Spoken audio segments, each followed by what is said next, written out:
Here we have a man with a heavy weight on his mind. Kenjiro Sato, when last we saw him, was retreating fast from the heavy blows and mocking scorn of a little old lady with a lethal handbag. Since then, his day hasn't improved at all. On discovering he was missing his wallet, a large amount of money, credit cards and so on, he'd gone immediately to the police, where he'd received the blunt news that a month's salary was likely gone for good, pickpockets not generally being considered model citizens. So he trudged warily to work, wondering how he was going to hide his tragic loss from his wife. He was approaching his office in this dark frame of mind when he decided to drop by his favourite art gallery and give his shattered nervous system a few minutes break.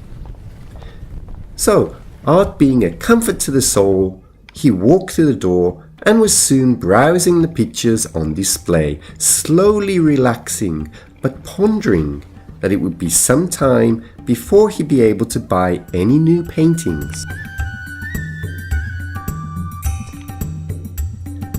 After a while of this, his nerves calmed by the quiet atmosphere, he was about to leave when, glancing out of the window, his heart leapt in shock. There, passing by outside, was the old Batlax who'd attacked him with a handbag. Wondering what the hell she was doing here, he dodged behind a display and stood, heart beating wildly, praying she wouldn't come in. After a while, it became obvious she'd passed by, and furtively he slipped out the door and hurried to his office. 10 minutes later, Kenjiro emerged from his office elevator, reflecting on his lucky escape. Sadly, this sense of relief was not to last, as striding into his office, the first thing he saw was the old woman staring at one of his prints. For a second, he was frozen in mute terror, but before the woman could turn around, he quietly legged it for the elevator, where he bumped into his secretary, who just had time to blurt out something about the police and his wallet before he was in the elevator and gone.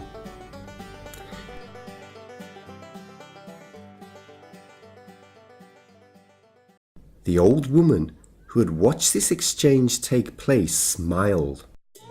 It wasn't a pretty smile, and it was fortunate that Kenjiro wasn't there to see it. She called the secretary over. She had a request to make. Then, still smiling the awful smile, she left the building. Some time later, shaken and quite badly stirred, Kenjiro walked into the police station and inquired about his missing wallet. He was informed that an Inspector Kato of the railway police wanted to talk to him and would be returning to the station shortly. Would he care to wait? Kenjiro decided the hard chairs at the police station were more inviting than what was waiting for him back in his office. He just picked up a magazine when, to his complete horror, he saw his old nemesis walk in and head straight to the day officer. Was she stalking him? He didn't have time to reflect on this, as at the sight of the policeman raising his hand to point him out, he leapt for the exit. The old woman turned slowly and watched as Kenjiro made his dash for freedom. For a while she paused in thought. Then the same awful smile as before creased her face. Yes, I'll have him this time. And she was almost certainly right, because this was the famous Inspector Katsumi Kato of the railway police, who always got her man.